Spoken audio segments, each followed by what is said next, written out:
পদ্মার বুক চিরে চলে গেছে এক নিঃসঙ্গ চর, নাম মৃত্যুচর।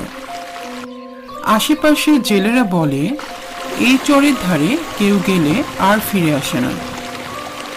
গভীর রাতে পানির নিচ থেকে ভেসে আসে অদ্ভুত কান্নার আওয়াজ, আর মাঝে মধ্যে দেখা যায় একটা কালো ছায়া যে নৌকার আশেপাশে ঘুরে বেড়াচ্ছে।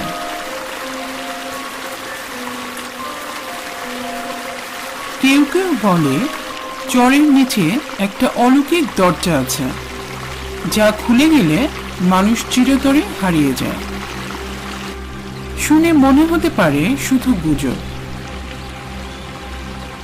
কিন্তু একদিন গ্রামে থেকে কামাল মাঝি নামের এক লোক তার ছেলে শাকিলকে নিয়ে মাছ ধরতে গিয়ে আর ফিরে আসেনি।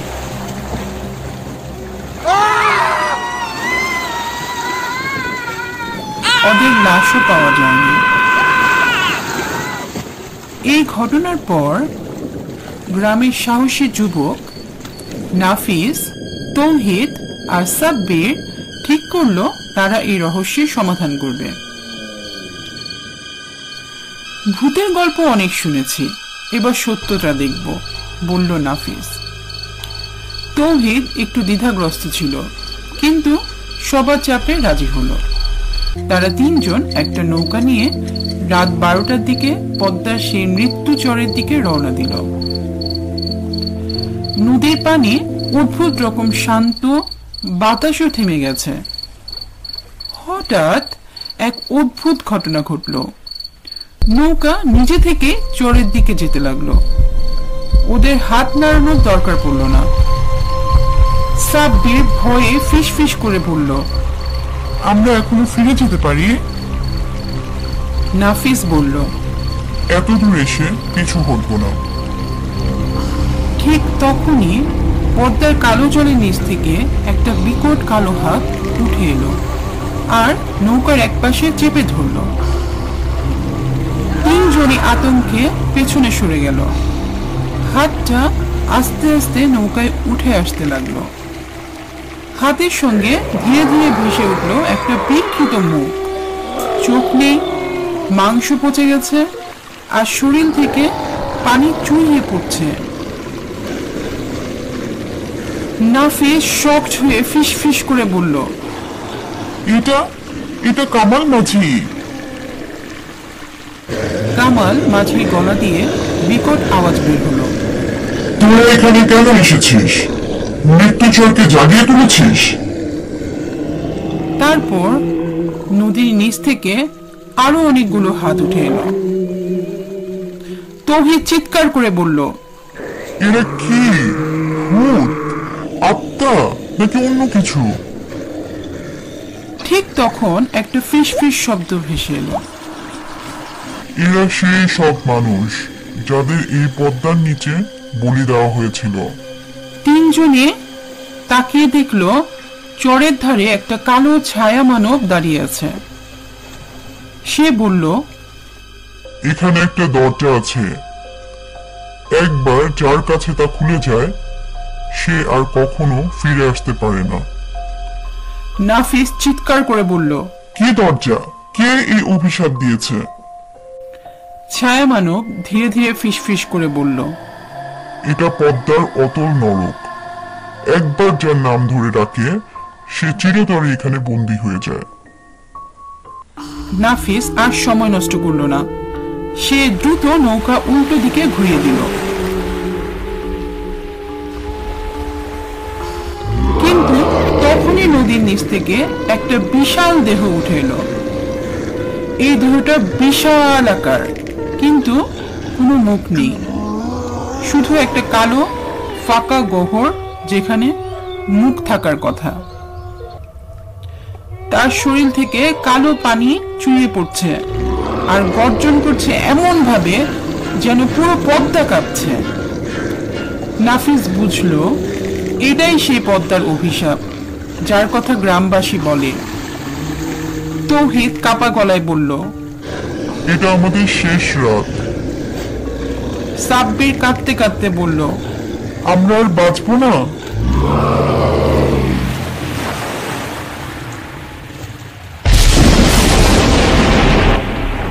ঠিক তখনই আকাশে একটা উজ্জ্বল বিদ্যুৎ চমকালো। তার সঙ্গে সঙ্গে নদীর পানি অস্বাভাবিকভাবে আলো হয়ে উঠল, যেন কোনো শক্তি চরের চারপাশে জেগে উঠেছে। বিদ্যুতের আলোয় নাফিস বুঝতে পারল বিশাল দেহটা ধীরে ধীরে পিছিয়ে যাচ্ছে, তার অন্ধকার শরীর ফিকে হয়ে আসছে।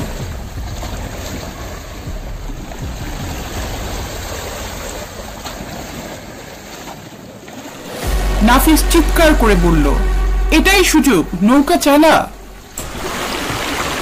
তিনজন প্রাণপণ চেষ্টা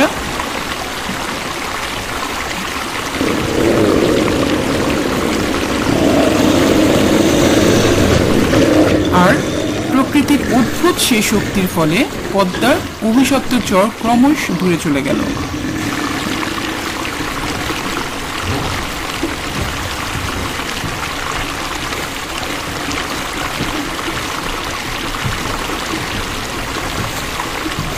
কিন্তু পেছন থেকে একটা গর্জন ভেসে এলো।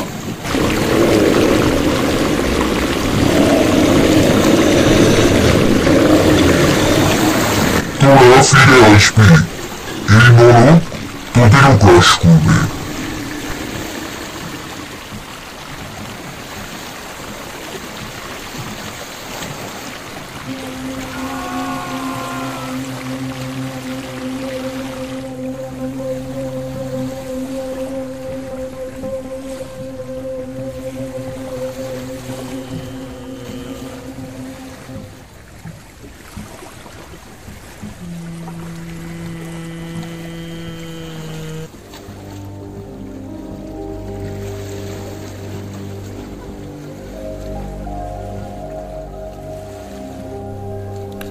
ওরা তিনজন গ্রামে ফিরে এলো।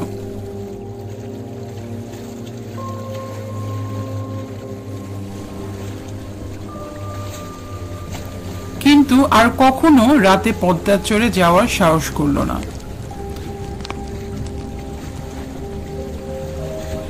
গ্রামের বৃদ্ধ মোকসেদ কাকা ওদের থেকে দীর্ঘশ্বাস ফেলে বললেন,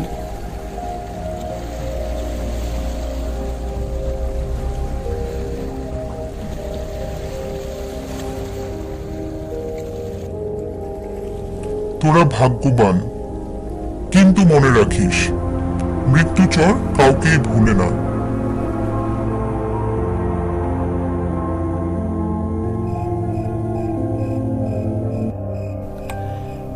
তারপর সেই রাতের পর থেকে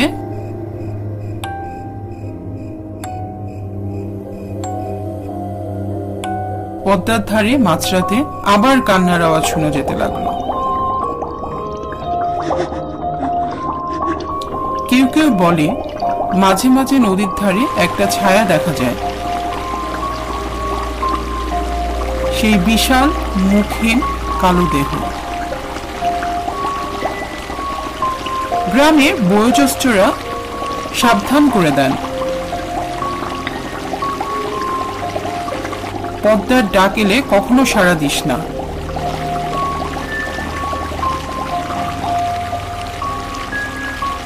কিন্তু শোনা যায় কিছু তরুণ এখনো মাঝরাতে নৌকা নিয়ে চরের কাছে যায়।